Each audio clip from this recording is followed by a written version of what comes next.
पहलगांव आतंकी हमले के बाद ऑपरेशन सिंदूर की सफलता और भारतीय सेना के सम्मान में बीजेपी ने पूरे देश में बुधवार से तिरंगा यात्रा की शुरुआत की है। राजधानी लखनऊ में भी मुख्यमंत्री योगी आदित्यनाथ ने भी तिरंगा यात्रा का शुभारंभ किया। इस दौरान मुख्यमंत्री ने कहा कि आतंकवाद का पोषक पाकिस्तान और उसके आका पहलगांव की घटना पर मौन बने रहे। हमारी सरकार द्वारा सारे प्रमाण देने पर भी पाकिस्तान जब अपनी हरकत से बाज नहीं आया तो ऑपरेशन सिंदूर किया गया और पहले दिन ही 100 से अधिक आतंकवादियों और उनसे जुड़े लोग जो आतंक को पाल रहे थे उन्हें विध्वंस तरीके से सजा दी गई।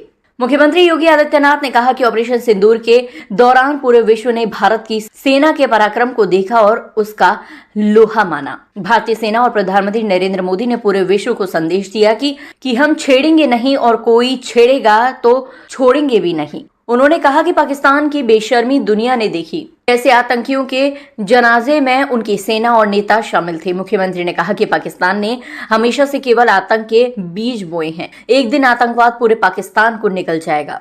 मुख्यमंत्री ने कहा कि ये तिरंगा शौर्य यात्रा भारतीय सेना के सम्मान में है। ये भारत की आन बान और शान है। भारतीय सेना के शौर्य को सलाम है। जब भारत एकजुट होता है तो क्या कर सकता है ये भी सभी ने देखा। उन्होंने कहा कि जब राष्ट्र प्रथम की भावना से काम किया जाता है तो सफलता तय होती है। 22 अप्रैल जम्मू कश्मीर के पहलगांव में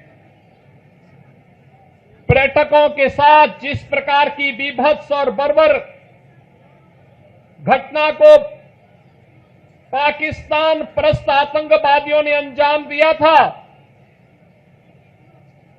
पूरा देश और पूरी दुनिया ने उसकी निंदा की थी। आतंकवाद का पोषक पाकिस्तान और उसके आका इस पूरी घटना में मौन बने रहे। स्वाभाविक रूप से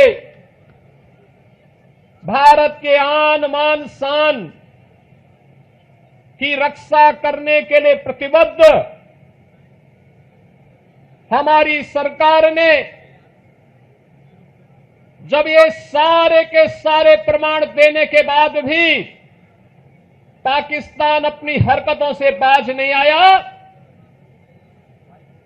तो अंततः ऑपरेशन सिंदूर का एक अभियान चलाया गया और आपने देखा होगा कि पहले दिन ही 100 से अधिक आतंकियों को और उनके परिवार से जुड़े हुए उन लोगों को जो प्रत्यक्ष रूप से इस पूरे आतंकी घटनाक्रम पर आतंकवाद के विष बेल को पालने पोषने में योगदान दे रहे थे, उनको जिस तरीके से उनके बीभत्स कृत्य की सजा दी गई ये पूरे देश ने भी और पूरी दुनिया ने देखा है और भारत की सेना के बहादुर जवानों के पराक्रम और शौर्य का लोहा भी माना है।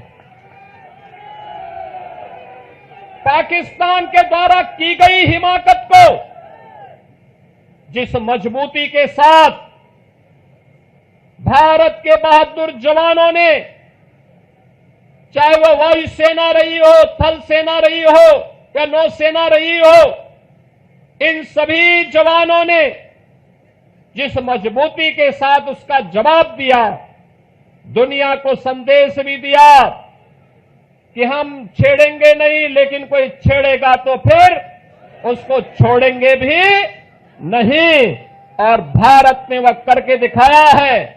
बता दें कि लखनऊ में सेना के सम्मान में निकली तिरंगा यात्रा में लोगों का हुजूम उमड़ पड़ा।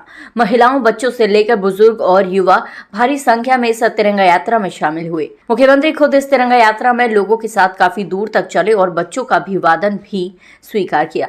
तिरंगा यात्रा के दौरान लखनऊ में लोगों का जोश हाई दिखा। बता दें कि इस तिरंगा यात्रा के जरिए बीजेपी घर घर जाकर ऑपरेशन सिंदूर की जानकारी देगी और सेना के पराक्रम की कहानी सुनाएगी। इस यात्रा का एक और मकसद भी है। ऑपरेशन सिंदूर को लेकर जिस तरह से पाकिस्तान दुष्प्रचार कर रहा है उसे भी एक्सपोज करना है। हालांकि बीजेपी का कहना है कि इसका कोई पॉलिटिकल मकसद नहीं है, ये सिर्फ सेना के शौर्य की गाथा को जन जन तक पहुंचाना है।